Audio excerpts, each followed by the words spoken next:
Talks Corner, Richard Sherman was accused of posting critical comments about the activist King Noble of the Black Lives Matter movement on Noble's website. Before getting into his normal press conference, Sherman denied writing the comments and addressed that topic with the media yesterday.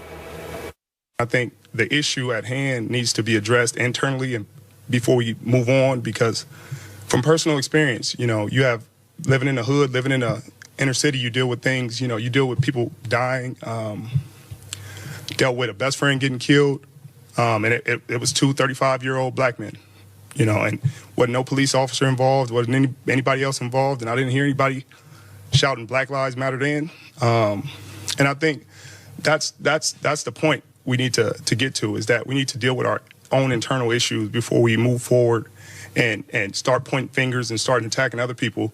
We need to solidify ourselves as a people and deal with our issues, because I think as long as we have black on black crime and black, one black man killing another, if Black Lives Matter, then they should matter all the time. You should never let somebody get killed. That's somebody's son, that's somebody's brother, that's somebody's friend. So you should always keep that in mind. Powerful. Meanwhile, Tom Brady was also asked about off-the-field issues, and Brady addressed the subject of Donald Trump running for president. Speaking of guys who like winning, you still have the Trump hat up there. He loves winning. Have you talked to him at all? And do you have any advice for his big debate tonight? No. That was a nice keepsake, so it could be a nice piece of memorabilia he sent me. He's a guy who likes winning like you. You think he's got what it takes? I hope so. That would be great. Be a putting green on the White House lawn, I'm sure of that.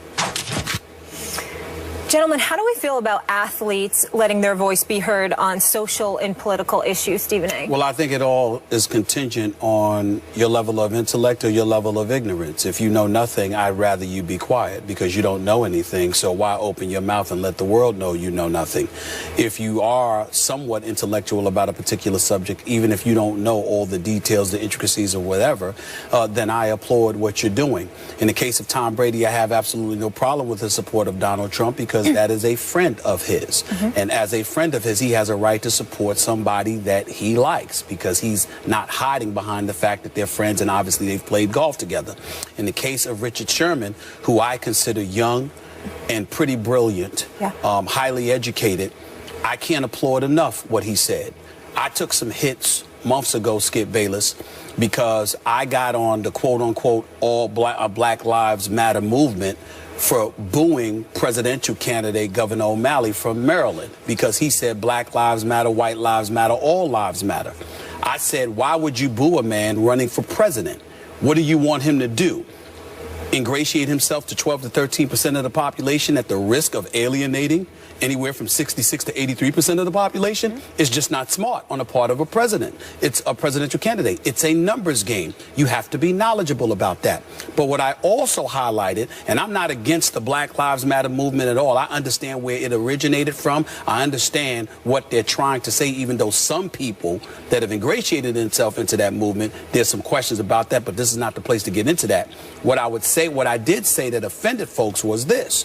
I didn't hear Black Lives Matter when black folks were getting murdered in the streets of Chicago by black folks. I didn't hear that when black folks was losing lives by the hands of other black folks in Baltimore.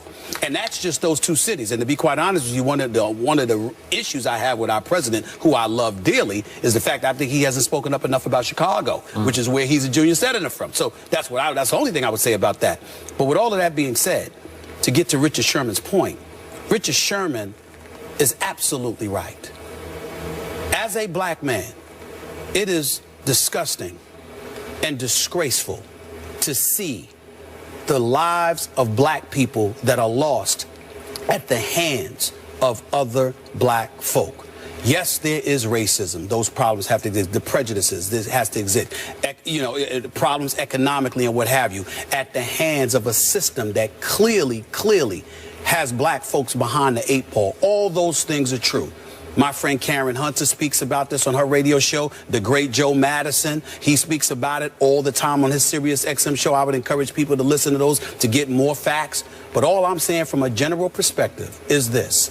no matter what problems exist in the United States of America when it comes to black people, and that includes racism, which has not gone away, in my opinion, it is nothing compared to black folks out here getting killed by black folks. It has to stop. There needs to be attention drawn to that. And Richard Sherman bringing that up, to me, was incredibly powerful, conscientious, thoughtful, and more importantly than anything else, absolutely, positively true. I applaud that brother for saying what he has to say. It's not to say that other people can't do their part,